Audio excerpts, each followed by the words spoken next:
கர்த்தருடைய செய்திக்கு ஆதாரமா எபிரேயர்கள் நிருபம் 11வது அதிகாரத்தை என்னோடு கூட சேர்ந்து திருப்பிக் கொள்ளுங்கள். எபிரேயர்கள் நிருபம் 11வது அதிகாரம்.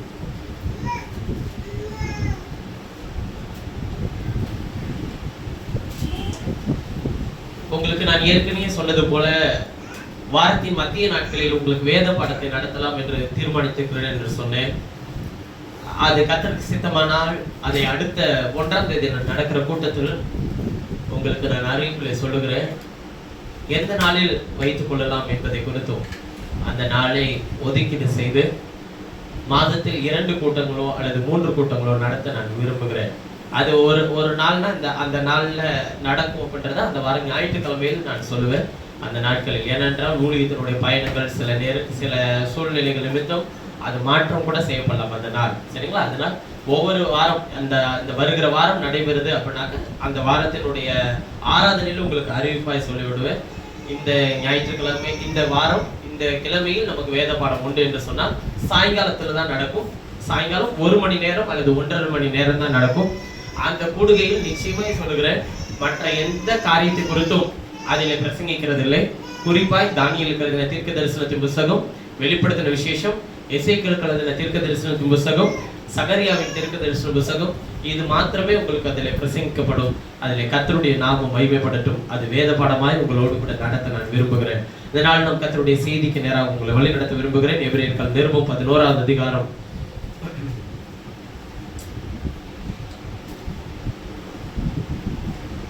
9வது வசனத்திலிருந்து நாம் வாசிக்கலாம்.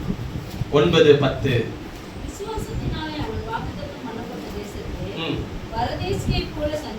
விசுவாசத்தினாலே அவன் வாக்குத்தத்தம் பண்ணப்பட்ட தேசத்திலே பரதேசியைப் போல சஞ்சரித்து அந்த வாக்குத்தத்தத்திற்கு உடன் சுதந்திரராகிய ஈசாக்கோடும் யாக்கோபோடும் கூடாரங்களில் குடியிருந்தான். தேவன் தாமே கட்டி உண்டாக்கின அஸ்திபாரங்களுள்ள நகரத்திற்கு அவன் காத்திருந்தான். 11-12 வாசி. விசுவாசத்தினாலே சாராளும் வாக்குத்தத்தம் பண்ணினவர் உண்மையுள்ளவர் என்று எண்ணி கர்ப்பம் தரிக்க வெள்ளனடைந்து வயது சென்றவளாய் இருந்தும் பிள்ளை பெற்றாள். ஆனபடியால் சரீரம் செத்தவன் என்று எண்ணத்தகும் ஒருவனாலே வானத்தில் உள்ள பெருக்கமான நட்சத்திரங்களைப் போலவும் கடற்கரையில் உள்ள எண்ணெறிந்த மணலைப் போலவும் மிகுந்த ஜனங்கள் பிறந்தார்கள். இவர்கள் எல்லாரும் வாக்குத்தத்தம் பண்ணப்பட்டவைகளை அடையாமல் தூரத்திலே அவைகளை கண்டு நம்பி அணைத்துக் கொண்டு பூமியின் மேல் தங்களை அந்நியரும் பரதேசிகளும் என்று அறிக்கையிட்டு விசுவாசத்தோட மரித்தார்கள். இப்படி அறிக்கையிடுகிறவர்கள் சுய தேசத்தை நாடி போகிறோம் என்று தெரியப்படுத்துகிறார்கள். தாங்கள் விட்டு வந்த தேசத்தை நினைத்தார்களானால் அதற்கு திரும்பி போவதற்கு அவர்களுக்கு சமயம் கிடைத்திருக்குமே. அதை அல்ல, அதிலும் மேன்மையான பரம தேசத்தையே விரும்பினார்கள்.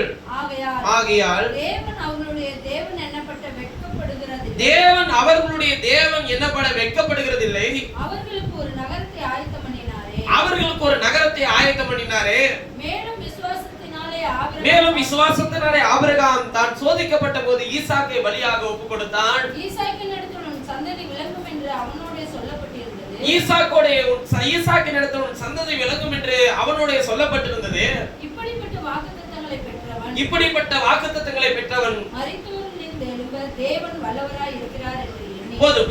இந்த விஷயத்தை குறித்து நாம் அடுத்த வாரத்தில் நாம் தியானிப்போம். ஆனால் தேவன் அவர்களுக்கு ஒரு நகரத்தை ஆயத்தம் பண்ணினாரே என்கிறது வரையிலும், அதாவது 9வது வசனத்திலிருந்து 16வது வசனம் வரையிலும் உங்களோடு கூட கர்த்தருடைய வார்த்தையை பகிர்ந்து கொள்ள விரும்புகிறேன். கவனிங்கள். இந்த நல்ல அற்புதமான காலை நேரத்தில் நான் பேசும்படிக்கு எடுத்துக்கொண்ட என்னுடைய மைய பொருள் எபிரேயருக்கு கொடுத்த நிருபம் அதன் வெளிச்சம் என்கிற தலைப்பின் கீழே 110வது வாரம் உங்களோடு கூட கர்த்தருடைய வார்த்தையை பகிர்ந்து கொள்கிறேன். அதிலும் விசேஷமா இந்த நாளில் நான் பேசும்படிக்கு எடுத்துக்கொண்ட காரியம், தேவன் அவர்களுக்கு ஆயத்தமணின நகரத்தை கொடுத்தார் என்கிற மைய பொருளை கொண்டு பேச விரும்புகிறேன். ஆயத்தமணின நகரம், நரகம் வேறு, நகரம் வேறு. வேதத்திலே வாசிக்கும் போது ஆபிரகாம் விசுவாசத்தின் தகப்பனாக எண்ணப்படுகிறதற்கு, விசுவாசத்தின் தாயாக சாராள் எண்ணப்படுகிறதற்கு அவர்கள் எதை தாண்டி வந்தாங்க அப்படின்றதுதான் நமக்கு ரொம்ப முக்கியமானது. நாம் அநேகருக்கு தெரிந்திருக்கிறபடி விசுவாசத்தின் தகப்பனாகிய ஆபிரகாம் அவன் ஆசீர்வதிக்கப்பட்டான். அவன் நிற்கிற பூமி தாங்கக்கூடாது இருந்தது. சாராளும் ஆபிரகாம் 100 வயது சென்றவனாயிருந்தான். சாராளுடைய கற்பம் செத்து போயிற்று. அப்படி இருந்தும் அவர்கள் பிள்ளைகளை பெற்றெடுத்தார்கள் என்பது மாத்திரம்தான் நமக்கு தெரியும். ஆனால் அதிலே அவர்கள் கடந்து வந்த வழிகளும் பாதைகளும் யார் மேல் விசுவாசம் வைத்து அதை ஜெயம் கொண்டார்கள் என்பதை தான் நாம் இந்த நாளில் அறிந்து கொள்ள வேண்டியவர்களா இருக்கிறோம். பாருங்கள், ஒவ்வொரு நாளும் நாம் இந்த உலகத்தை நாம் கடந்து போகும்போது உலகமும் உலகத்தில் இருக்கிற காரியமும் மனிதர்களும் நமக்கு அநேக விஷயங்களை நமக்கு கற்றுக் கொடுக்கிறார்கள். குறிப்பாக நீங்கள் வாழ்ந்து கொண்டிருக்கிற இந்த காலம் ஏதோ ஒரு நோக்கத்தில் நாம் எல்லாரையும் அடைத்து, ஏதோ ஒரு தேவைக்காக நாம் எல்லாரையும் ஓட வைத்துக் கொண்டே இருக்கிறது. முன்பு ஒருவர் ஓடினால் வீட்டில் இருக்கிற எல்லா தேவைகளையும் ஓரளவு சமாளித்து மற்றவைகளை எடுத்து வைக்க முடியும். இப்பொழுது வீட்டில் இருக்கிற அனைவரும் ஓடினாலும் அனைத்து விஷயங்களை என்ன பண்ண வேண்டியதா இருக்குங்க, சமாளிக்க முடியல. அப்ப ஏதோ ஒரு தேவைகள், ஏதோ ஒரு காரியங்கள் நம்மை தொடர்ந்து இந்த உலகம் என்ன பண்ணிட்டே இருக்குங்க, அழுத்தி தள்ளிக்கிட்டே இருக்கு. இப்படி போய் கொண்டிருக்கிற இந்த ஜீவியத்திலே நீங்கள் விசுவாசத்திற்கும் கர்த்தரை தேடுகிறதற்கும் கர்த்தரிடத்தில் இருக்கிறதான அந்த பொறுமைக்கும் காத்திருக்கிறதுக்கும் நமக்கு எங்க என்ன இருக்குங்க, நேரமே இல்லை. ஆனால் ஆபிரகாம் எப்படிப்பட்ட ஜீவியத்தை வாழ்ந்தான் என்றும் அவன் எதை பின்தொடர்ந்து பயணம் செய்தான் என்பதையும் தான் நான் இன்றைக்கு உங்களோடு கூட சில ஆவிக்குரிய காரியங்களோடு கூட பகிர்ந்து கொள்ள நான் விரும்புகிறேன். அதற்கும் நம்முடைய ஜீவியத்துக்கும் என்ன காரணம் உண்டு என்பதை குறித்து பேச விரும்புகிறேன். பாருங்கள், ஆபிரகாமை குறித்து கடந்த வாரத்தில் நான் பேசினேன். நோவா மூலமாய் உரைக்கப்பட்ட தீர்க்க தரிசனம் எப்படி ஆபிரகாமினுடைய வாழ்க்கையில நிறைவேறினது என்பதையும் நாம் தியானித்தோம். நோவா உரைத்த தீர்க்க தரிசனம் என்ன என்றால், சேம் வாக்குத்தத்தம் பண்ணப்பட்டதான அந்த கானான் தேசத்துக்கு கொண்டு போகப்படுவான், அங்கே கூடாரத்தை போடுவான் என்று ஆதியாகமம் 9வது அதிகாரத்தில் நோவா திராட்சரசத்தை குடித்து வெறி தெளிந்த போது உரைக்கப்பட்ட வார்த்தையை அப்படியே நிறைவேற்றி வருகிறார். இப்ப நம்ம நிறைய பேருக்கு தெரிஞ்ச விஷயம் என்னன்னா, பாருங்க, இஸ்ரவேலர்களை கர்த்தர் எங்க இருந்து அழைச்சாரு? எகிப்தில இருந்து அழைக்கிறார் இல்லையா?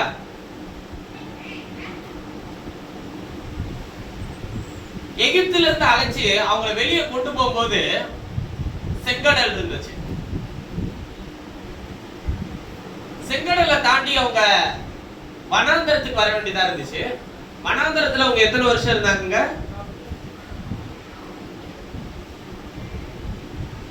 40 வருஷம் இருந்தாங்க. இதை தாண்டோன்னு என்ன இருந்துச்சுன்னா உங்களுக்கு யோர்தான் இருந்துச்சு. யோர்தான் அவங்க தாண்டோனே அவங்களுக்கு என்ன கிடைச்சிச்சு? வாக்குத்தத்தம் பண்ணப்பட்டதான கானான் இருந்துச்சு. இந்த பயணத்திலே நடக்கிற விஷயத்தை கவனிங்க. இஸ்ரவேலர்கள் எகிப்தில் இருந்து அழைக்கப்படுறாங்க. எகிப்து என்பது உலகம். இன்னைக்கு தேவ பிள்ளைகளாகிய நாமும் உலகத்திலிருந்து அழைக்கப்பட்டிருக்கிறோம். செங்கடல் வழியாக ஞானஸ்நானம் பண்ணப்பட்டு கர்த்தர் வனாந்தரத்திலே கர்த்தர் கிறிஸ்தவ ஜீவியத்தை வாழ வைத்து யோர்தானாகிய மரணத்தை தாண்டினால் கானானாகிய பரலோகத்துக்கு போலான்னு எல்லாரும் சொல்லி தந்திருப்பாங்க. அப்படிதான் நாமும் கேட்டு வளர்ந்து வந்திருப்போம். இப்ப கொஞ்சம் கவனிங்க, இங்க ஆபிரகாம் செய்த விஷயத்தை நம்ம கவனிச்சாதான் புரியும். இப்ப இந்த விஷயம் நடந்தது உண்மைதானு கேட்டா அப்படியே தான் நடந்துச்சு. செங்கடலுக்கு போனாங்க, வனாந்தரத்தில் 40 வருஷம் இருந்தாங்க, யோர்தானை தாண்டாங்க, கானானுக்குள்ள போனாங்க. அதுதான் அவங்களுக்கு வாக்குத்தத்தம் பண்ணப்பட்டதான தேசம். ஆனால் நல்ல கவனிங்க, கானான் காமுக்கு கொடுக்கப்பட்ட தேசம். ஆனால் அது சேம் தான் கானானிலே போய் கூடாரத்தை போட்டது. இப்ப சேம் போய் கூடாரத்தை போடுறா. அந்த கூடாரத்துல குடி இருக்கிறது யாரு? யாபேத். இப்ப யாபேத் யாருன்னு கேட்டா நாம தான் புறஜாதி. இப்ப விளங்கிக்கோங்க, எந்த கூடாரத்துல குடியிருந்தோம் அப்படின்றத இங்க ஆபிரகாம் செய்து காட்டுறாரு பாருங்க.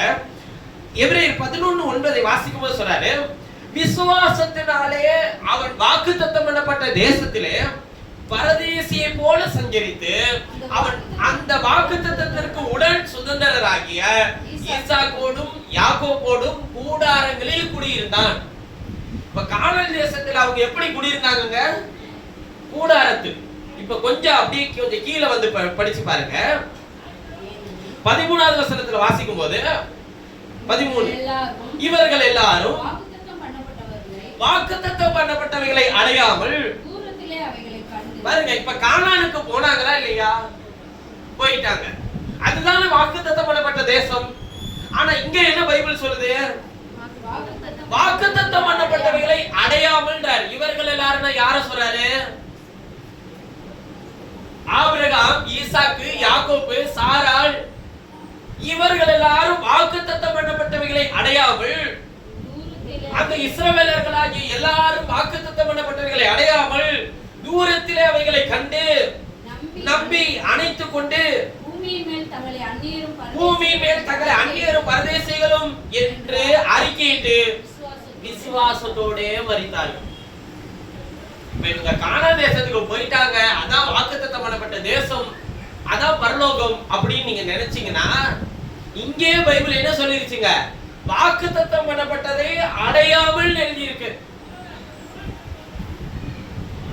அடுத்து என்ன 14வது வசனத்தை வாசிக்கும் சொல்ற, இப்படி அறிக்கையிடுகிறவர்கள் சுயதேசத்தை நாடி போகிறோம் என்று தெரியப்படுத்துகிறார்கள். இப்படி அறிக்கையிடுகிறவர்கள் சுயதேசத்தை நாடி போகிறோம் என்று அறிக்கையிடுகிறார்கள், தெரியப்படுத்துகிறார்கள். தாங்கள் விட்டு வந்த தேசத்தை நினைத்தார்களானால் அதற்கு திரும்பி போவதற்கு அவர்களுக்கு சமயம் கிடைத்திருக்குமே. அதை அல்ல, அதிலும் மேன்மையான பரம தேசத்தையே அவர்கள் என்ன பண்ணினார்கள்?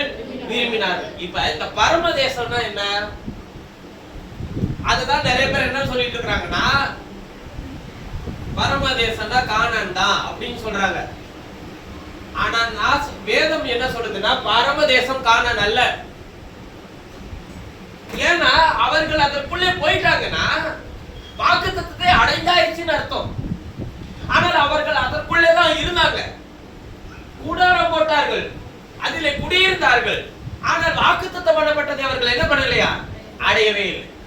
பாருங்கள், இந்த உலக பிரகாரமான ஜீவியத்தில் ஒரு விஷயத்தை நல்லா விளங்கிக்கோங்க. 2 விஷயத்தை கர்த்தர் உங்கள் கையில தருவார். ஒன்று உங்களுக்கு கொடுத்திருக்கிற ரட்சிப்பு, அது ஆவிக்குரிய ஜீவியம். இன்னொன்று உலக பிரகாரமான வாழ்க்கை. இந்த 2 வாழ்க்கையுமே என்ன பண்ணணும்னு கேட்டீங்கன்னா, மானசீக வாழ்க்கை தேவைகளை நோக்கி ஓடும், ஆவிக்குரிய வாழ்க்கையும் ஒரு தேவையை நோக்கி ஓடும். இப்ப நீங்க 2த்துக்கு எவ்வளவு பேலன்ஸ் கொடுக்க போறீங்கன்றதுதான் உங்கள்கிட்ட இருக்கு. உங்களுடைய ஜீவியம் உங்களுடைய கரத்துல இருக்கு. ஆபிரகாம் ஊர் என்கிற கல்தேயர் பட்டணத்தை விட்டு வெளியே வந்த போது அதுக்கு முன்னுதாரணமாய் வாழ்ந்தது ஆபிரகாம், ஈசாக்கு, யாக்கோபு தான். அவர்கள் ஊர் என்கிற கல்தேயர் பட்டணத்தை விட்டு வெளியே வந்த போது போஜனத்துக்கு என்ன பண்ணுவோம், அந்த ஊர் எப்படிப்பட்டதா இருக்கும் என்பதையெல்லாம் அறியாமல், அதே எபிரேயர் 11:8 வாசிக்கும் போது சொல்றாரு பாருங்களேன். விசுவாசத்தினாலே ஆபிரகாம் தான் சுதந்திரமாக பெறப்போகிற இடத்துக்கு போகும்படி அழைக்கப்பட்ட போது கீழ்ப்படிந்து தான் போகும் இடம் என்னதென்று என்ன பண்ணாமல், அறியாமல், எதுவுமே தெரியாது, எப்படி ஜீவியம் இருக்கும், எப்படி அங்கே போய் நாம் ஜீவிப்போம், எதிலும் போய் ஜீவிப்போம், எந்த சூழ்நிலையிலே நமக்கு யார் உதவி செய்வார், எதுவும் தெரியாது. ஆனால் கர்த்தருடைய வார்த்தையை முழு நிச்சயமா என்ன பண்ணி நம்பி விசுவாசத்தோடு அவன் பயணம் செய்தான். நம்முடைய வாழ்க்கையும் அதன் அசிவாரத்தில் தான் புறப்பட வேண்டும். விசுவாசம் இல்லாமல் ஒரு ஜீவியம் துவக்கப்பட்டால் அந்த ஜீவியம் நன்மையாய் போய் முடியாது. யாருமே விசுவாசம் வைத்திருக்க வேண்டும் என்றால் கர்த்தராகிய இயேசுவின் மேலும் அவருடைய வார்த்தையின் பேரிலும் வைத்திருக்கிற விசுவாசம் தான் உங்கள் ஜீவியத்தை சரியாய் நகர்த்தி கொண்டு போகும். ஏனென்றால் அப்படி விசுவாசம் வைத்தவருடைய வாழ்க்கையே இந்த உலகமும் சூழ்நிலையும் அசைத்து பார்த்தது. கர்த்தர் அவர்களை ஊர் என்கிற கல்தேயர் பட்டணத்தை விட்டு புறப்பட பண்ணின போதே என்ன வாக்குத்தத்தம் பண்றாருன்னா, நான் உன்னை பெரிய ஜாதி ஆக்குறேன். ஜாதினா என்ன?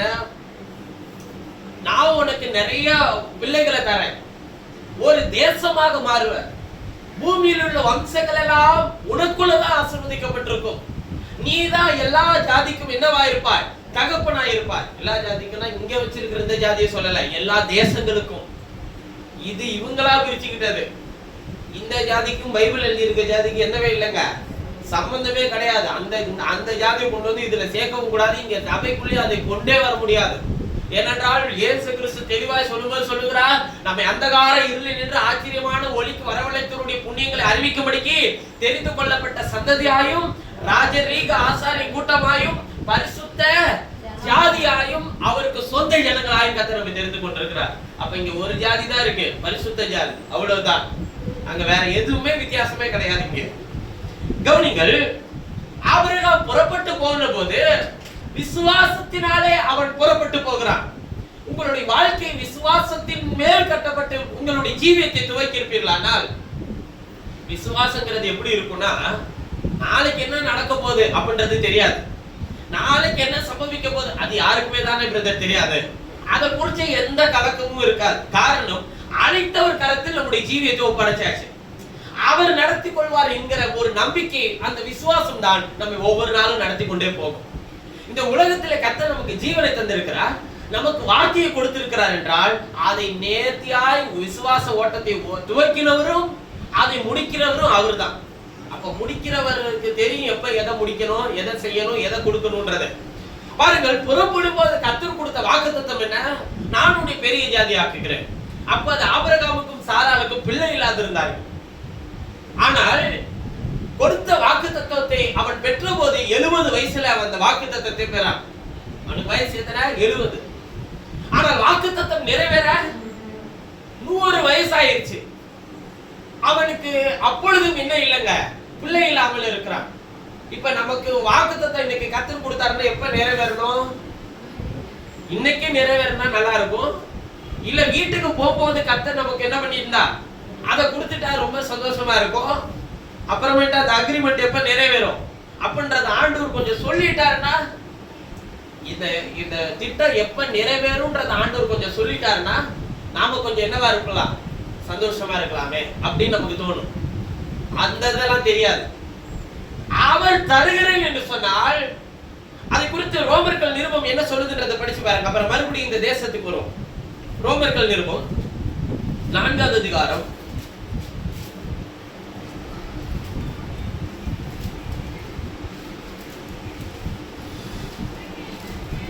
19வது வசனத்திலிருந்து 18ல இருந்து வாசிங்க பார்க்கலாம்.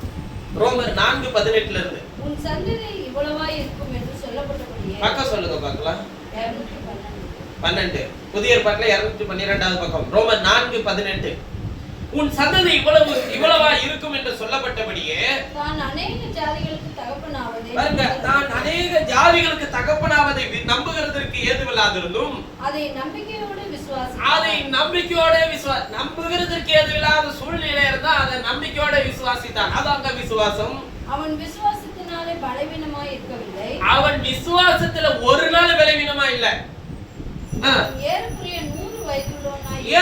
100 வயசுள்ளவனாய் இருக்கும் போது தன் சரீரம் செத்து போனதையும் சாராளுடைய கற்பம் செத்து போயிடுச்சு.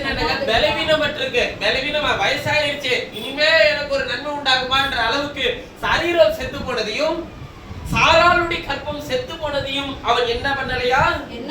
அவன் அதை பத்தி எல்லாம் யோசிக்கவே இல்லை. தேவனுடைய வாக்குத்தத்தத்தை குறித்து அவன் தேவனுடைய வாக்குத்தத்தத்தை குறித்து அவிசுவாசமாய் சந்தேகப்படாமல் தேவன் வாக்குத்தத்தம் பண்ணினதை நிறைவேற்ற எப்ப அவன் நிறைவேற்ற வல்லவராய் இருக்கிறார் என்று முழு நிச்சயமா நம்பினானா? அவனுக்கு வயசு 100 ஆயிடுச்சு. சாராளுக்கு இருக்கிற ஸ்திரீகளுக்குள்ள வழிபாடு என்ன பண்ணிருச்சு? நின்று போயிட்டு. இப்படிப்பட்ட சூழ்நிலையில் அவன் நம்புகிறதற்கு ஏதுவல்லாத சூழ்நிலையில் என்ன நம்பினானா? தேவன் வாக்குத்தத்தம் பண்ணினதை நிறைவேற்ற வல்லவராய் இருக்கிறார் என்று முழு நிச்சயமாய் நம்பி தேவனை மகிமைப்படுத்தி அவன் விசுவாசத்தில் வல்லவனானான். ஆகையால் அது அவனுக்கு நீதியாக எண்ணப்பட்டது. அது அவனுக்கு நீதியாக எண்ணப்பட்டது என்பது அவனுக்காக மாத்திரமல்ல, அது யாருக்காகவும் எழுதப்பட்டிருக்கிறதா? நமக்காகவும் எழுதப்பட்டிருக்கான். அப்ப என்ன சூழல் எப்படினாலும் இருக்கட்டும், அங்க நம்புறதுக்கு ஏற்ற காரியம் இருக்கா இல்லையான்றதெல்லாம் விட்டுருவோம். ஆனால் தேவன் சொன்ன வார்த்தையை நிறைவேற்ற தேவன் வல்லவராய் இருக்கிறார். இந்த ஆபிரகாமுக்கு கொடுத்த வாக்குத்தத்தம் பிரதர், எனக்கு அந்த வார்த்தை நிறைவேறுமா? உங்களுக்கு என்ன வாக்குத்தத்தம் பண்ணி இருக்கிறார்? எல்லா வாக்குத்தத்தங்களும் பாருங்க, வாக்குத்தத்தம்னா நம்ம என்ன நினைச்சுக்கிறோம்னா, ஏதாச்சும் ஆபிரகாமுக்கு கொடுத்தது போல உன்னை பெரிய ஜாதி ஆக்குறேன், உனக்கு ஆசீர்வாதத்தை தரேன், உனக்கு செழிப்பை தரேன், இப்படி ஏதாச்சும் ஒரு வாக்குத்தத்தம் பண்ணுவாருன்னு நம்ம நினைச்சுக்கிறோம். நல்ல கவனிங்க, எல்லா வாக்குத்தத்தங்களும், வேதத்தில் சொல்லி இருக்கிற எல்லா வாக்குத்தத்தங்களும் இயேசு கிறிஸ்துவுக்குள் ஆம் என்றும் அவருக்குள் ஆமென் என்றும் இருக்கிறது.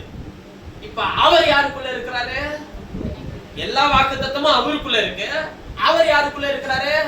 நமக்குள்ள இருக்கிறாரு. இப்ப அவர் நமக்குள்ள இருக்கிறார்னா நமக்கு என்ன தேவையோ அந்த வாக்குத்தத்தத்தை நம்முடைய வாழ்க்கையில நிறைவேற்ற அவர் வல்லவராய் இருக்கிறார். அவ்வளவுதான் விசுவாசம். இப்ப எனக்கு நீயோ கடன் கொடுப்பாய், கடன் வாங்காது இருப்பாய், அந்த வாக்குத்தத்தம் கர்த்தர் எனக்கு தருவாரா? அந்த வாக்குத்தத்தம் அவருக்குள் இருக்கிறது, அவர் எனக்குள் இருக்கிறார். நான் கைவிட்டு செய்கிற எல்லா பிரயாசத்தையும் அவர் ஆசீர்வதித்து என் கடல்களே எல்லாவற்றையும் அடைக்க செய்து அதை மாற்றி போட தேவன் வல்லவராய் இருக்கிறார் என்கிறதை முழு நிச்சயமாக விசுவாசிக்கணும். ஆனா சூழல் என்ன இருக்கு? அந்த நம்பிக்கைக்கு ஏதுவில்லாத இருக்கும். இதெல்லாம் எப்ப அடையுமோ, என் ஜீவியத்தையே அடமான வைக்கணும் அப்படின்ற மாதிரி இருக்கும். ஆனால் தேவனால் கூடாத காரியம் ஒன்றுமே இல்லை. அவர் அதை மாற்றி போட ஒரு வல்லவராய் இருக்கிறார். அற்பமான காரியத்தை வைத்து நிறைவாய் நடத்த தேவனுக்கு வல்லமை உண்டு. சூழலை பார்த்து தேவனை எடை போடாதீர்கள். உங்கள் ஒருவன் கிறிஸ்துவுக்குள் இருந்தால் அவன் சூழ்நிலை பார்க்கிறவன் அல்ல, அந்த சூழ்நிலைக்குள் கிரியை செய்கிற தேவனை பார்க்கிறவனாய் இருக்க வேண்டும். காற்றும் கடலும் கொந்தளிக்கிறது, உங்கள் படகிலே இயேசு இருந்தால் நீங்கள் அமைதியாய் இருங்க. ஏனென்றால் அவருக்கு தெரியும் எப்பொழுது எழுந்து அதை அதட்ட வேண்டும், எப்பொழுது அதை அமைதிப்படுத்த வேண்டும் என்று அவருக்கு தெரியும். ஒரு காரியத்தை உங்களுடைய வாழ்க்கையில துவக்கினார் என்றால் அதை ஜெயமாய் முடிவடைய செய்கிறவர் அவர்தான். முடிவடைய செய்கிறவர் அல்ல, ஜெயமாய் முடிவடைய செய்கிறவர் அவர். அதுல தோல்வி என்கிறது யாருக்கு கிடையாதுங்க. நீங்க யாரனாலும் எடுத்துக்கோங்க, நீங்க எந்த பரிசுத்தவான்களானாலும் எடுத்துக்கோங்க, அவரை நம்பி ஒரு காலை எடுத்து வைத்த எந்த நபரையும் தேவன் தள்ளி விட்டு இருக்கிறாரான்றதை நீங்க படிச்சு பாருங்க. ஒரு நாள் அப்படி அல்ல. நாம பேக் அடிக்காம இருந்தாலே போதும், ஆண்டவர் நம்மளை நேர்த்தியா நடத்திட்டு போக ஒரு வல்லவரா இருக்கிறார். பாருங்க, தவறான புரிந்து கொள்ளுதல் எப்படி இருக்குன்னு கேட்டா, இதெல்லாத்தையும் விசுவாசிச்சதின்படியே கர்த்தர் அவனுக்கு குழந்தையும் கொடுத்துட்டாருங்க. சாராள் கூட என்ன பண்ணிட்டா? நகைத்தா, இனிமே எனக்கு ஒரு இன்பம் உண்டா இருக்குமோன்னு சொல்லி சொல்றா. ஆனால் கர்த்தர் சொன்னபடி அவர்களுக்கு ஒரு பிள்ளையை கொடுத்தாரா இல்லைங்களா? வாக்குத்தத்தம் பண்ணப்பட்டதான ஈசாக்கை கொடுத்தார். அந்த வாக்குத்தத்தம் நிறைவேற 25 வருஷங்கள் ஆயிடுச்சுங்க. 25 வயசுல அவன் கர்த்தருடைய வாக்குத்தத்தத்தை பெற்றான்னு வச்சுக்கோங்களேன். அவன் ஏறக்குறைய 100 வயது இருக்கும் போது அவன் ஈசாக்கை பெற்றெடுக்கிறான். அந்த வாக்குத்தத்தம் நிறைவேற கர்த்தர் அவனுக்கு அந்த பொறுமையும் நம்பிக்கையும் அவனுக்கு கொடுத்திருந்தார். நல்ல விளங்கிக்கோங்க, நம்முடைய ஜீவியத்திலே அவர் எதை தர வேண்டும் என்று தீர்மானித்திருக்கிறாரோ அதை அவர் நிச்சயமாய் உங்களுக்கு தருவார். தாமதமானாலும் சூழ்நிலைகள் மாறினாலும் அவர் சொன்னதை நம்முடைய வாழ்க்கையில என்ன பண்ணுவாருங்க? நிறைவேற்றிய முடிப்பார். அதுல துளி அளவு கூட நம்ம என்ன பண்ண தேவையில்ல. ஏன்னா நம்ம ஒரு மனுஷன்ட்ட இருந்து வார்த்தையை வாங்கல, ஏன்னா அது அந்த மனுஷனால என்ன பண்ண முடியாதுங்க, நிறைவேற்ற முடியாது. ஆனால் தேவன் சொன்னதை நிறைவேற்ற தேவனுக்கு வல்லமை உண்டு. அதை அவர் நிச்சயமா நிறைவேற்றி தீர்வார். அப்படி இருக்கும்போது தங்களுடைய பாதையில ஐயோ எனக்கு பிள்ளை இல்ல, எனக்கு சூழ்நிலை இப்படி இருக்கு, அதனால நான் ஆவிக்குரிய ஜீவியத்துல நான் வளர மாட்டேன், கர்த்தர் கொடுத்த வார்த்தை முடியெல்லாம் செய்ய மாட்டேன் அப்படின்னு ஆபிரகாம் சோர்ந்து போகல. அதான் நான் சொன்னேன்ல, மாம்சீக வாழ்க்கை வேறு, ஆவிக்குரிய ஜீவியம் வேறு. ஆனால் மாம்சீக வாழ்க்கையில இருக்கிற குறையை நீக்கிறதான் நிறைய பேர் ஆண்டவர்கிட்ட வரோம். வியாதிக்காக, சுகத்துக்காக, பலவீனங்கள் நீக்கப்பட, தேவைகள் சந்திக்கப்பட, கர்த்தருடைய ஆசீர்வாதத்தை பெற நாம் ஆண்டவரிடத்தில் வரோம். இது தவறே இல்லை. ஆனால் தேவனிடத்தில் நீங்கள் வந்த பிறகு அவர் உங்களுக்கு ஒரு ஜீவியத்தின் பாதையை, விசுவாசத்தை துவக்குகிற ஒரு ஓட்டத்தை ஆரம்பிப்பார். அதில் பாதையில நீங்கள் ஓடிக்கொண்டே இருக்கும்போது இந்த உலகத்திலே நீங்கள் எது தேவை என்று நீங்கள் ஆண்டவரிடத்தில் வந்தீர்களோ அதை அதன் காலத்தில், அதன் நேரத்தில், அதன் சமயத்தில் அவர் நேர்த்தியாய் அவர் செய்து முடிப்பார். அவர் செய்கிற தெய்வம் நேர்த்தியாய் செய்வார். இப்ப கிறிஸ்தவ ஜீவம் எப்படி மாறிடுச்சுன்னா, நீ வரும்போதும் தேவைக்காக ஆண்டவர்கிட்ட வந்த, உன்னுடைய ஜீவியம் முடிவடையும் போது எதுக்காகவே ஓடி முடிச்சிடறவங்க, தேவைக்காகவே ஓடி முடிச்சிடறோம். ஆண்டவர் நமக்குன்னு ஒரு பாதை வச்சிருக்கிறாரு. அதன் பாதையில ஓட நமக்கு என்னவே இல்லைங்க, விருப்பமே இல்லாம பேசு. எப்ப பிரதர் நீ சர்ச்சுக்கு வருவ கேட்டா, ஆண்டவர் மாத்திரம் இதை சந்திக்கட்டும் பிரதர், இந்த சூழ்நிலை மாத்தி போடட்டும் பிரதர், நான் என்ன பண்றேன் சர்ச்சுக்கு தொடர்ந்து வரேன் பிரதர். சூழ்நிலை மாத்துறதுக்கும் ஆண்டவர் ஆராதிக்கிறதுக்கு என்னவே இல்லைங்க, சம்பந்தமே கிடையாது. கர்த்தர் உங்களை தெரிந்து கொண்டதனுடைய நோக்கமே என்னன்னா தேவனை ஆராதிக்கிறதுக்கு தான். சூழ்நிலை மாத்தி போட அவருக்கு ஒரு நிமிஷம் போதும். அந்த நாளிலே வேலைக்காரன் சுகமடைந்தார். அந்த நிமிஷத்தில் அவர் எழுந்து காற்றையும் கடலை பார்த்து இறையாதே அமைதியாயிரு என்று சொன்னார். எல்லாம் அமைதியாயிற்று. அவருக்கு உங்கள் சூழ்நிலை மாற்றி போட ஒரே ஒரு வார்த்தை போதும், ஒரு நிமிடம் போதும், அந்த நாளிகை போதும். ஆனால் தேவனை ஆராதிக்க அப்படி அல்ல. உங்களை அதற்கென்றே கர்த்தர் வேறு விரித்து அழைத்து உங்களை தெரிந்து கொண்டு வைத்திருக்கிறார். இப்ப நான் ஏன் ஆராதிக்க வர, எனக்கான பங்கை நான் பெற்றுக் கொள்கிறதற்காக ஆராதிக்க வருகிறேன். இங்கே எனக்கான வார்த்தை கர்த்தர் வைத்திருப்பார், அதை நான் சுதந்திரிக்க வேண்டும். அது என் ஆத்மாவை யோசிக்கும், அது என்னுடைய ஜீவியத்தை நடத்தும். என் குடும்பத்தை நடத்தும் அல்ல, என் ஜீவியத்தை நடத்தும். என் ஜீவியம் சரியாக்கப்பட்டால், நான் கிறிஸ்துவுக்குள் இருந்தால் என் குடும்பத்தையும் அதன் பாதையில என்ன பண்ண முடியுங்க, நடத்த முடியும். அப்ப நல்ல கவனிங்க, இந்த சூழ்நிலை ஒரு பக்கம் அவனுக்கு இருக்க, தேவன் அழைத்து வாக்குத்தத்தம் பண்ணப்பட்ட தேசத்துக்குள்ளே பயணம் செய்ய வேண்டும் என்று சொல்லுகிற காரியத்துல ஆபிரகாம் துளியளவும் சோர்ந்து போகவே இல்லை. அவர் தொடர்ந்து தேவனுக்கு ஏற்ற கிரியைகளை என்ன பண்ணிட்டே இருக்கிறாருங்க, செய்துகிட்டே இருக்கிறார். கர்த்தரை நம்பி நன்மை செய்யும், தேசத்தில் குடியிருந்து சத்தியத்தை மேய்ந்து. உங்களுடைய ஜீவியம் எப்படி இருந்தாலும் கர்த்தருக்கென்று ஜீவிக்க உங்களை ஒப்புக் கொடுங்க. கவனிங்கள், அவர்கள் செங்கடலை தாண்டி, இஸ்ரவேலர்களை சொல்லுகிறேன், ஆபிரகாம் அல்ல, செங்கடலை தாண்டி வனாந்தரத்தில் 40 வருஷம் இருந்தார்கள். நம்ம நினைக்கிற மாதிரி வனாந்தரம் இல்லைங்க. அது வனாந்தரம்னா நீங்க என்ன நினைக்கிறீங்க, ஒண்ணுமே இருக்காது அப்படின்னு நீங்க நினைக்கலாம். ஆனா இங்க இந்த வனாந்தரம் வந்து செழிப்பான வனாந்தரம்.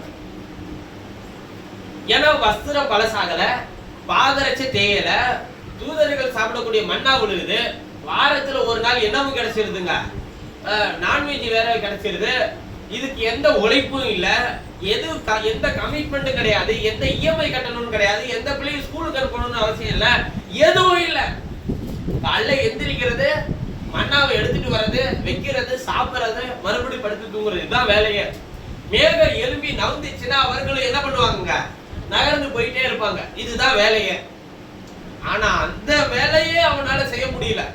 அவன் என்ன சொல்றான், இந்த போஜனம் என்னத்துக்கு, இந்த தண்ணீர் என்னத்துக்கு அப்படின்னு சொல்றான். இப்ப நமக்கு இருக்கிற மாதிரி இவ்வளவு பிரச்சனை, அதான் பிரதர் இன்னைக்கு எங்களுக்கு இருக்கிற பிரச்சனை எல்லாம் எப்படி இருக்கு தெரியுமா, இந்த சூழ்நிலையிலும். அதுதான் சொல்றாரு, அந்த காலத்தில் இருந்தவர்களை காட்டிலும் இப்பொழுது நீங்கள் தான் பாக்கியவான்கள் என்று கர்த்தர் சொல்லுகிறார். அப்ப இந்த 40 வருஷ வனாந்தர வாழ்க்கையை இன்றைக்கு கிறிஸ்தவ ஜீவம் எப்படி ஒப்பிடு பேசுகிறது என்றால், இதுதான் கிறிஸ்தவ வாழ்க்கை. வனாந்தர வாழ்க்கை தான் கிறிஸ்தவ ஜீவியம். அதிலே குறைவுகள் இருக்கும். வனாந்தரத்துல ஒரு குறைவு அவனுக்கு இல்ல. ஏன் கால் கூட வீங்கலைங்க. யாரும் வியாதியா இருந்து மருத்துவச்சிகள் வைத்திருந்தார்கள் அப்படின்னு எங்கேயாச்சும் நீங்க படிக்க முடிஞ்சுச்சா? 40 வருஷம் வனாந்தர வாழ்க்கையில வியாதியாக இல்ல. பரிச்சு பார்த்தா தேவனை தூசித்தா பாம்புகளால் அழிக்கப்பட்டார்கள், தேவன் அவர்களை சிலரை அழித்து போட்டார், இப்படிதான் வாசிப்பீங்க. வியாதிகளால் மரித்தார்கள் எங்கேயாச்சும் நீங்க வாசிக்க முடியுமா? 40 வருஷம் வனாந்தர வாழ்க்கையில இல்லவே இல்லை. ஏனென்றால் தேவ பிரசன்னத்துக்குள்ளே இருந்தாங்க அவங்க. இந்த யோர்தானை தாண்டி கானானுக்கு வந்தாங்க. வந்த உடனே தூதர்கள் சாப்பிடக்கூடிய மண்ணா நின்று போயிடுச்சு, கண்மலையில இருந்து வடியக்கூடிய தண்ணீர் நின்று போயிடுச்சு, எல்லாம் போயிடுச்சு. இப்ப எது மட்டும்தான் இருக்குங்க, உடன்படிக்கையின் வார்த்தை மட்டும்தான் இருக்கு. இப்ப பாருங்க, இன்றைக்கு இருக்கிற கிறிஸ்தவர்கள் எப்படி இதை எடுத்துக்கொள்கிறார்கள் என்றால், எகிப்தாகிய உலகத்திலிருந்து கர்த்தர் நம்மை அழைத்து செங்கடலிலே ஞானஸ்தானத்துக்குள்ளே நாம் வந்து கிறிஸ்தவ ஜீவியத்தை வாழ்ந்து யோர்தானாகிய மரணத்தை தாண்டினால் நித்திய ஜீவனாகிய கானானை சுதந்தரிக்கலாம்னு சொல்லுவாங்க. நல்ல விளங்கிக்கோங்க. கானான் தேசத்துக்குள்ள போன பிறகுதான் இவர்கள் யுத்தம் செய்யவே தொடங்கினார்கள். அது வரையில எங்கேயாச்சும் யுத்தம் பண்ணா நீங்க படிக்க முடியுமா? அமலேக்கியர்கள் நடுவில் வந்து யுத்தம் பண்ணினார்கள். மோசேயினுடைய கரத்தை ஊரும் ஆரோனும் தூக்கி பிடித்தார்கள். யுத்தத்தில் கர்த்தர் ஜெயத்தை தந்தார். அவ்வளவுதான். இப்ப கானான் தேசத்துக்குள்ள உள்ள நுழைஞ்ச உடனே எரிகோ பட்டணம், ஆயி பட்டணம், மீதியானியர்கள், ஏத்தியர்கள், ஏவியர்கள், கிர்காசியர்கள், எபூசியர்கள், எமோரியர்கள், இத்தனை பெலிசியர்கள் எனக்கூடிய எல்லா சத்துருக்களோடும் இவர்கள் யுத்தம் பண்ணிட்டே வராங்க. இப்ப யோசுவா காலத்திலிருந்து தாவீதோட கால வரையிலும் யுத்தம் பண்ணிட்டே வந்து ஜெயம் எடுத்து கர்த்தர் தேசத்தில் அமைதியை உண்டாக்கினார் அப்படின்னு வரதே தாவீதின் காலம் முடியும் போதுதான். ஆலயம் கட்டப்பட்ட பிறகு சாலமோனின் காலத்துல தான் யுத்தமே முடியுது. அப்ப நல்லா கவனிங்க, கானானை பரலோகத்தோடு நீங்கள் ஒப்பிட்டால் பரலோகத்திலே போய் நாம் என்ன சண்டை போட போறோம்? அங்கே எத்தனை சத்துருக்களோடு நீங்கள் ஜெயம் கொள்ள போறீங்க? அப்ப அது ஒரு தவறான ஒரு புரிதல். ஆனால் இந்த இடத்தில் ஆபிரகாமை குறித்து வேதம் என்ன சொல்லுகிறது என்றால், வாக்குத்தத்தம் பண்ணப்பட்டதை அவர்கள் அடையாமல் எழுதியிருக்கு. இப்ப கானானுக்குள்ள ஆபிரகாம் போனாரா இல்லையா? போனார். கூடாரம் போட்டாரா இல்லையா? போட்டார். யாக்கோபு போனாரா இல்லையா? ஈசாக்கு இங்க இருந்தாரா இல்லையா? எல்லாரும் இருந்தார். ஆனால் வாக்குத்தத்தம் பண்ணப்பட்டதை இன்னும் அடையல. கிறிஸ்தவ ஜீவியம் துவக்குகிறது எங்க என்றால் கானானில தான். நாம் பாவத்துக்கு மறித்து நீதிக்கு பிழைத்திருக்கிற தண்ணீரினால் பெறக்கூடிய ஞானஸ்நானத்திலே மாத்திரமல்ல, யோர்தான் எனக்கூடிய மரணத்தினாலே ஜெயித்தவர்களாய் கர்த்தருடைய வசனத்தினாலே பிறந்திருக்கிற ஒரு ஆவிக்குரிய ஜீவியம் அங்கு துவக்க வேண்டும். கானானாகிய இந்த உலகத்தில் சத்துருக்கள் பெருகி இருக்கிறார்கள். உங்கள் ஆவிக்குரிய வாழ்க்கையை நீங்கள் கர்த்தருடைய வசனத்தின்படி நடக்க வேண்டும் என்று நினைக்கும் பொழுதெல்லாம் அங்கே தடை செய்யக்கூடிய உங்கள் சிந்தனைகள், உங்கள் வேற்றுமைகள், உங்கள் எண்ணங்கள், உங்கள் யோசனைகள், உங்கள் வியாதிகள், உங்கள் பலவீனங்கள் இதெல்லாமே தேவனுக்கு என்று கிரியை செய்கிறதுக்கு உங்களுக்கு என்னவா இருக்குங்க? தடையா இருக்கும். அது எல்லாத்தையும் ஜெயம் கொள்றதாங்க கிறிஸ்தவ வாழ்க்கையை. கானான் தான் ஒரிஜினலான கிறிஸ்தவ வாழ்க்கையை. அதை ஜெயித்தால் தேவன் நமக்கு வாக்குத்தத்தம் பண்ணப்பட்டிருக்கிற ஆயத்தம் பண்ணின நகரத்துக்குள்ளே தேவன் உங்களையும் என்னை கொண்டு போய் சேர்க்க தேவன் நல்லவராக இருக்கிறார். வாசிக்கலாம் எபிரேயர்கள் நிருபம். உங்களுக்கும் எனக்கும் ஆயத்தம் பண்ணப்பட்டிருக்கிற விஷயம் என்னன்றத முதல்ல இந்த வசனத்தை வாசி அப்புறம் பேரும். எபிரேயர் 11:16 வசனத்தை வாசிக்கலாம். எபிரேயர் 11:16. அதை அல்ல, அதிலும் மேன்மையான பரம தேசத்தை விரும்பினார்கள். அதிலும் மேன்மையான, அதாவது இந்த கானானை காட்டிலும் மேன்மையான பரம தேசத்தை விரும்பினார்கள். ஆகையால் தேவன் அவர்களுடைய தேவன் என்னப்பட வெட்கப்படுகிறதில்லை. தேவன் அவர்களுடைய தேவன் என்னப்பட வெட்கப்படுகிறதில்லை. அவர்களுக்கு ஒரு நகரத்தை ஆயத்தம் பண்ணினாரே. தேவன் அவர்களுக்கு ஒரு நகரத்தை ஆயத்தம் பண்ணினாரே. போதும். இப்ப பாருங்க, இன்னொரு வசனத்தை வாசிக்கலாம். யோவான் சுவிசேஷம்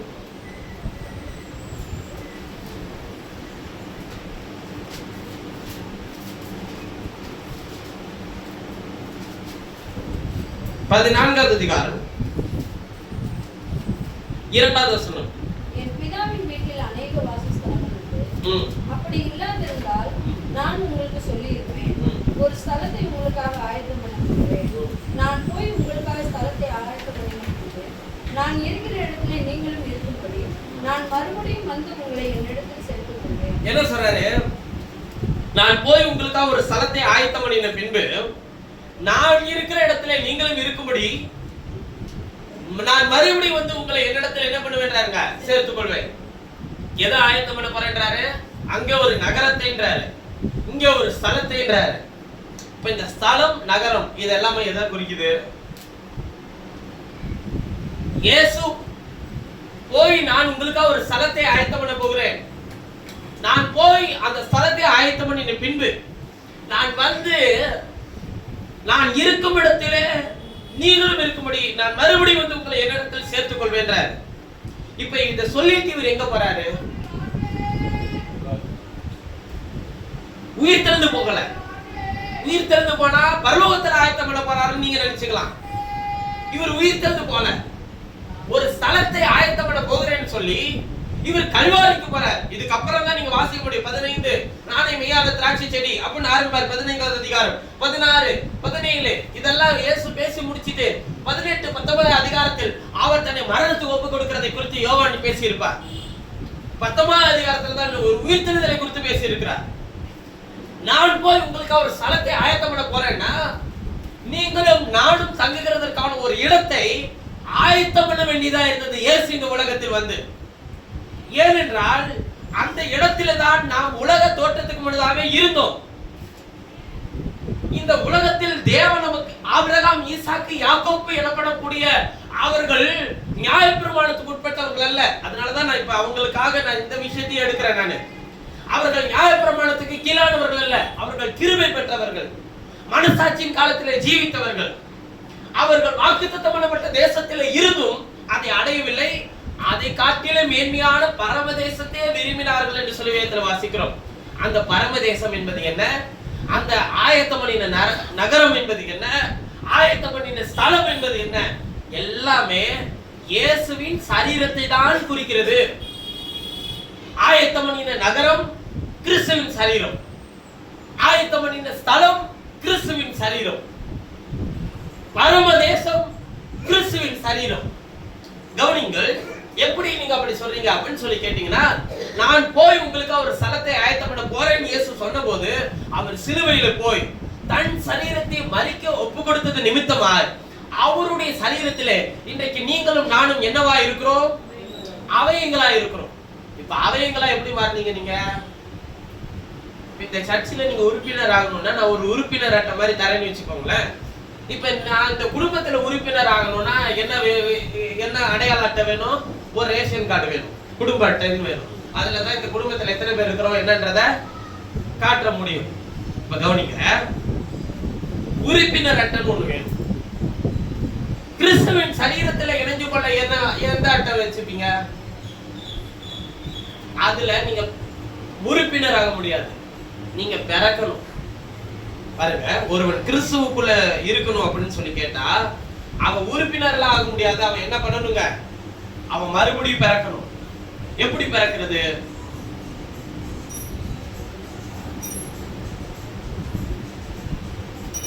ரெண்டு நிலையில பிறக்கணும். ஒண்ணு ஜலத்தினால், தண்ணீரினால், இன்னொன்று ஆவியால். ஒரு ஸ்திரீயின் கர்ப்பத்துல ரெண்டு இருக்கு, ஒன்று தண்ணீர், இன்னொன்று ஆவி, ஜீவன். தண்ணீரும் ஆவியும் இல்லாமல் அங்கே எது இருக்காதுங்க? ரத்தம். அந்த ரத்தத்திலே தண்ணீரும் ஜீவனும் ஆவியும் இருக்கிறது. காணக்கூடிய விஷயம் ஒரு தண்ணீர் போல ஒரு திரவம் இருக்கிறது மாதிரி தெரியும், ஆனா அதுக்குள்ள என்ன இருக்குங்க? ஒரு ஜீவன் இருக்கு. ரத்தம் போயிடுச்சுன்னா என்ன போயிடும், என்ன ஆயிருங்க? சரீரத்துல ஜீவன் போயிடும். நல்ல விளங்கிக்கோங்க, கிறிஸ்துவுக்குள்ள பிறக்கிறது என்பது ஒருவன் ஜலத்தினால், இங்க அநேக தண்ணீரினால் மாத்திரம் பிறக்கிற ஒரு பிறப்பை மாத்திரம் நினைத்துக் கொள்கிறார்கள். இயேசு அதை சொல்லவே இல்லை. ஒருவன் ஜலத்தினாலும் ஆவியினாலும் பிறவாவிட்டால் தேவனுடைய ராஜ்யத்தில் பிரவேசிக்க மாட்டான். இப்ப ஜலத்தில பிறக்க நாம் தண்ணீரில போய் ஞானஸ்நானம் என்ன பண்ணலாம்? ஆவியினால் பிறக்க வேண்டுமானால் வசனத்தை நீங்கள் ஏற்றுக்கொண்டு அதன்படி வாழ உங்களை ஒப்புக் கொடுக்கும் போதுதான் ஆவி கேட்டபடி கர்த்தர் உங்களை வழிநடத்த வல்லவராய் இருக்கிறார். பரிசுத்தாவி என்பது நீங்க நினைக்கிறது போல அது உணர்ச்சி வசப்படுதலே கிடையவே கிடையாது. அது வசனத்தை அப்படியே ஏற்றுக்கொண்டு நம்முடைய குணாதிசயங்களை, நம்முடைய விருப்பங்களை, அது நமக்குள்ளே உட்கார்ந்து அது நம்முடைய குணாதிசயங்களையும் விருப்பங்களையும் எண்ணங்களையும் மாற்றிக்கொண்டே இருக்கும். ஒரு நாள் அல்ல, ஒவ்வொரு நாளும் மாற்றிக்கொண்டே இருக்கும். அதான் பரிசுத்தாவினுடைய சரியான விஷயம். அப்ப நல்ல கவனிங்க, தண்ணீரும் ஆவியும் உங்களை கிறிஸ்துவின் ரத்தத்துக்கு நேராக உங்களை கொண்டு போய் நிறுத்தி அந்த சரீரத்திலே உங்களை பிறக்க வைக்கிறதா இருக்கும்.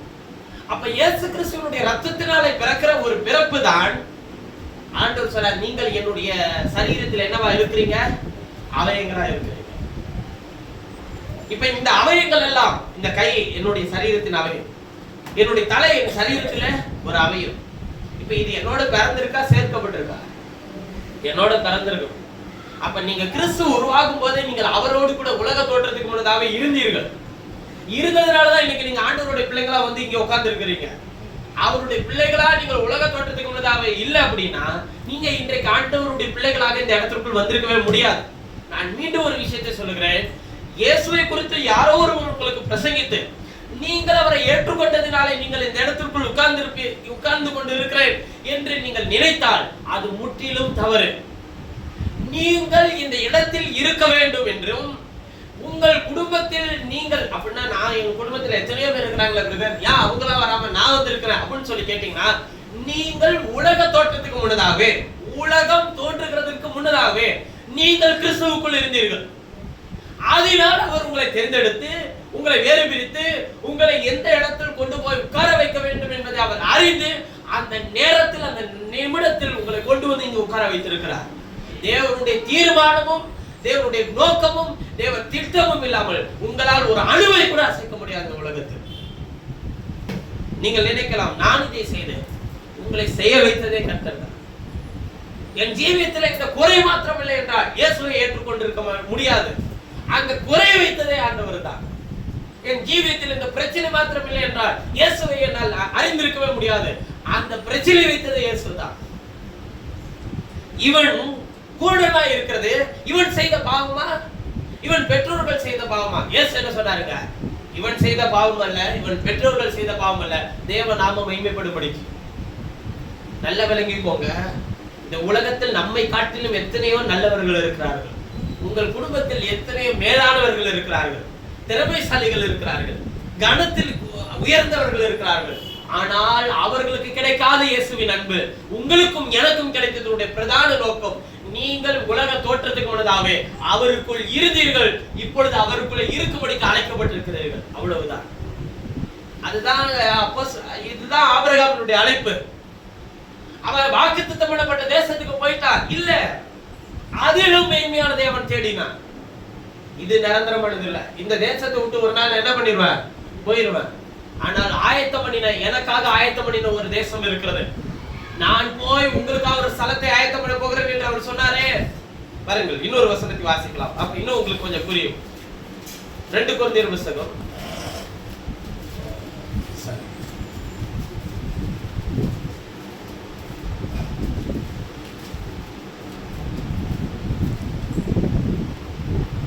2 கொரிந்தியர் தான், 2 கொரிந்தியர் புத்தகம்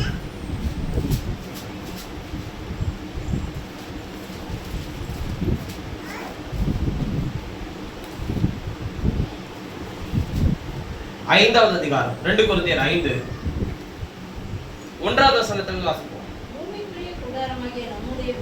பூமிக்குரிய கூடாரமாகிய நம்முடைய வீடு எதை சொல்றாரு? பூமிக்குரிய கூடாரமாகிய நம்முடைய வீடு அழிந்து. 2 கொரிந்தியர் 5வது அதிகாரம் 1 வசனத்துல வாசிக்கலாம்.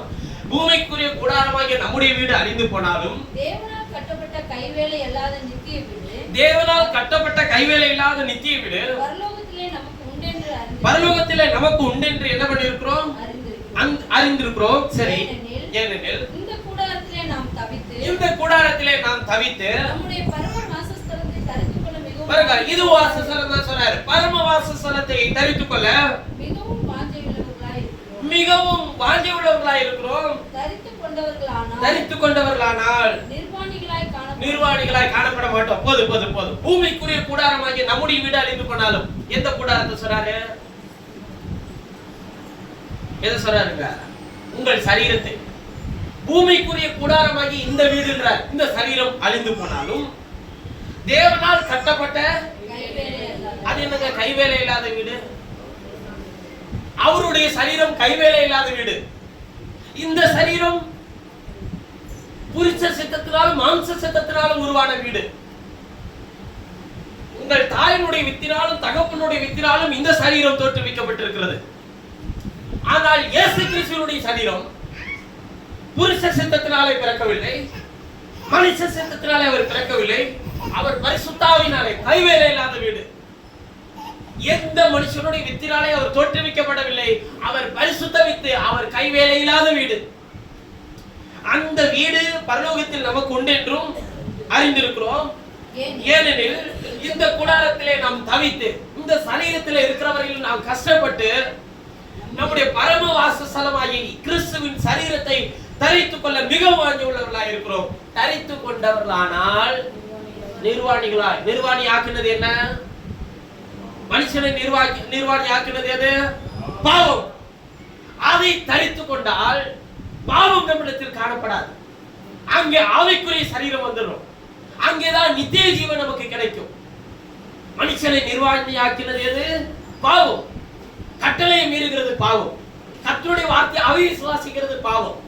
அந்த விசுவாசத்தை தேவன் நமக்கு தந்து பாவத்திலிருந்து விடுதலையாக்கி அவருடைய நாம நிர்வாணி ஆக்க கூடாது என்பதற்காக கிறிஸ்து நமக்காக நிர்வாணமாய் சிலுவையிலே தொங்கி அவருடைய சரீரத்திலே கர்த்தர் இன்றைக்கு உங்களுக்கும் எனக்கும் ஒரு இடத்தை ஆயத்தம் பண்ணி அந்த சரீரத்திலே கர்த்தர் இன்றைக்கு உங்களை அவைகளாக சேர்த்து அந்த பரம வாசஸ்தலத்தில் இன்றைக்கு கர்த்தர் உங்களுக்கு பங்கு வச்சிருக்க வைத்திருக்கிறார் இல்லையா? அங்க வைத்திருக்கிறார். அதில முடிவு பரியந்தம் நிலைத்திருந்தால் கிறிஸ்து தம்முடைய சரீரத்தை உயிர்ப்பித்து கொண்டு போகிற நேரத்தில் நாமும் அவரோடு கூட அந்த மத்திய ஆகாயத்தில் இருப்போம். அதில் எந்த சந்தேகமும் வேண்டாம். மரிச்ச பிறகு கிடைக்கிறது நித்திய ஜீவன் அல்ல. நாம் ஜீவித்துக் கொண்டிருக்கும் போதே தேவனிடத்தில் இந்த நித்திய ஜீவனை பெற வேண்டும். அதற்கென்று தான் கர்த்தர் உங்களை அழைத்திருக்கிறார். அந்த பரம தேசத்தை கர்த்தர் உங்களுக்கு தர வல்லவராய் இருக்கிறார். அதற்குள்ளே பிரவேசிக்கிறதற்கு இந்த உலகத்தில் உங்களுக்கு எத்தனை குறைகளை வேண்டுமானாலும், உலகமும் உலகத்தின் மனிதர்களும் சத்ருவும் இந்த உலகத்தின் அதிபதியும் உனக்கு இந்த குறை இருக்கிறது, உனக்கு உன்னிடத்தில் பலன் இல்லை, உன்னிடத்தில் இந்த பலவீனம் இருக்கிறது, உன்னுடைய வாழ்க்கை உயராது, உன்னுடைய வாழ்க்கையில கடன் தொல்லைகள் இருக்கிறது, உன்னுடைய வாழ்க்கையில பிரச்சனைகள் இருக்கிறது, உன்னுடைய வாழ்க்கையில நெருக்கடிகள் இருக்கிறது, நீ குறை உள்ளவன் என்று யார் எதை சொன்னாலும் இந்த காதுல வாங்கிட்டு அமைதிய பொறுமைய கர்த்தர் இதை பார்த்துக் கொள்வார். கர்த்தர் இதிலிருந்து என்னை உயர்த்துவார். கர்த்தர் என் குறையை மாற்றி போடுவார். கர்த்தர் என்னுடைய இருளை வெளிச்சமாக மாற்றுவார். என்னுடைய வாழ்க்கையில் இருக்கிறதான கடன் தொல்லையை மாற்றிப்பட தேவனுக்கு வல்லமை உண்டு, என் வியாதியை மாற்றிப்பட தேவனுக்கு வல்லமை உண்டு என்று முழு இதயத்தோடு விசுவாசத்தோடு உங்கள் வாழ்வினால் அறிக்கை செய்து காத்திருங்கள். நிச்சயமாய் அவர் உங்களுக்கு செய்ய நினைத்திருக்கிற காரியத்தை தடுத்து நிறுத்த இந்த உலகத்தில் எந்த மனுஷனுக்கும் இந்த சக்திக்கும் அதிகாரம் இல்லை. பயப்படாதிருங்கள். நல்ல ஒரு விஷயத்தை விளங்கி போங்க. இந்த காலை வேளையில் இந்த பிரசங்கப்படத்துக்கு முன்பாக என்று சொல்லுகிறேன், கர்த்தருடைய வேலைக்காரனா கர்த்தர் உரைக்கிறதாவது என்று நான் சொல்லுகிறேன். அவர் இந்த வார்த்தையை உங்களுக்கு நேராக அனுப்பினார். அது நிறைவேற்றி விட்ட பிறகுதான் அது அவர் இடத்துக்கு திரும்பும். வெறுமையாக அது திரும்பாது. உன்னோட வாழ்க்கையில் அது நிறைவேற்றி விட்ட பிறகுதான் அது திரும்பும். உன்னுடைய நோக்கம் எது மேல இருக்கணும்னா அந்த பரம தேசத்தை அடைகிறது மேல் உன் நோக்கத்தை வைத்து ஓடு. இந்த உலகத்தினுடைய தேவை எல்லாவற்றையும் அவர் அதினதின் காலத்தில் அந்த நேரத்தில் அவர் சந்தித்து உன்னுடைய வாழ்க்கையை உயர்த்தலான என்னன்னு கேள்வி. அவர் நிச்சயமாய் உன்னுடைய சூழலை மாற்றிப்பட தேவன் வல்லவராக இருக்கிறார். சூழலுக்காக உன் வாழ்க்கையின் ஜீவியத்தை அர்ப்பணிக்காது. அதை காட்டிலும் மேன்மையான சூழலுக்கு அப்பாற்பட்ட கிறிஸ்துவுக்கு உன் வாழ்க்கையை அர்ப்பணி. அவர் உன்னை ஜெயம் கொண்டு வழிநடத்த தேவன் வல்லவராக இருக்கிறார். நாம் யாவர் ஜெபம் செய்ய நமக்காக ஆயத்தப்படப்பட்ட அந்த பரம தேசத்தை நாம் சுதந்திரிக்க காத்திருக்கிறதான பரம காணாலே அந்த மெய்யான சுவிசேஷமாகிய கிறிஸ்துவை ஆயத்தப்படப்பட்ட அந்த சரீரத்தை நாம் அடைகிறதற்கு நம்ம ஒப்புக் கொடுக்கிறோம். இயேசுவே என்னை பரிசுத்தப்படுத்தும். உங்கள் இருதயத்தில் நான் சொல்லுகிற ஒவ்வொரு காரியத்தையும் நீங்கள் நினைவில் கொள்ளுங்கள். கர்த்தரோடு பேசுங்கள். என் வாழ்க்கையில் எத்தனை குறைகள் வேண்டுமானாலும் இருக்கட்டும் கர்த்தாவே, என்னை பலவீனன் என்ற மனிதர்கள் சொல்லட்டும், நான் குறை உள்ளவன் என்ற மனிதர்கள் சொல்லட்டும், என்னை மனிதர்கள் நிந்திக்கட்டும், அவமானப்படுத்தட்டும், யோசிக்கட்டும், சகித்துக் கொள்கிறேன். எங்கள் தலையை உயர்த்துகிறவருடைய கருத்தில் அர்ப்பணிக்கிற கர்த்தாவே, எங்கள் தலையை உயர்த்துகிறவருடைய கருத்தில் எங்கள் ஜீவியத்தை அர்ப்பணிக்கிற கர்த்தாவே, இயேசுவே இதை செய்ய எனக்கு பலன் இருக்கிறதா என்று கேட்டார். என்னிடத்தில் ஒரு பலனும் இல்லையா? என்னை ஒரு விசை பலப்படுத்தும். நான் இதை செய்து முடிப்பேன் என்று என் சுய நம்பிக்கையை நான் சார்ந்திருப்பேன். என்னை தயவாய் மன்னியும் ஆண்டவரே. உங்களுடைய பலத்தினால் அதை செய்து முடிக்க எனக்கு உதவி செய்யும். என் குடும்பத்தை நடத்தக்கூடிய ஞானத்தை எனக்கு தாரும். என் சூழ்நிலைகளில் அவற்றையும் ஜெயம் எடுக்க எனக்கு உதவி செய்யும். தேவ அன்பு என் இருதயத்தில் ஊற்றப்பட உதவி செய்யும். எல்லாவற்றையும் மாற்றி போடலாம் என்று நீங்கள் முயற்சி செய்யாதீர்கள். உங்களால் எதையும் மாற்ற முடியாது. எல்லாவற்றையும் சரிப்படுத்த முடியும் என்று நீங்கள் நினைக்காதீர்கள். உங்களால் ஒன்றையும் சரிப்படுத்த முடியாது. தேவன் உங்களை மாற்ற நினைத்தார், தேவன் உங்களை சரிப்படுத்த நினைத்தார், தேவன் உங்களை பரிசுத்தப்படுத்த விரும்பினார். உங்கள் சூழ்நிலைகளையும் உங்கள் காரியங்களையும் ஜெயம் எடுக்க, உங்கள் காரியத்தை பலப்படுத்த, நிலைத்திருக்க செய்ய அவரால் மாத்திரமே ஆகும் என்று முழு இதயத்தோடு விசுவாசிங்கள். முழு இதயத்தோடு கர்த்தருடைய வார்த்தையை ஏற்றுக்கொள்ளுங்கள். பயப்படாதீர்கள். சூழ்நிலை பார்த்து பயப்படாதீர்கள். தேவன் அதை இந்த காலங்களில் மாற்றிக்கொள்ள வல்லவராக இருக்கிறார். நீங்கள் நேசிக்கிற எங்கள் பரலோக பிதாவே, உங்களுடைய பிள்ளைகளுக்கு நேராக உங்களுடைய வார்த்தையை அனுப்பும்.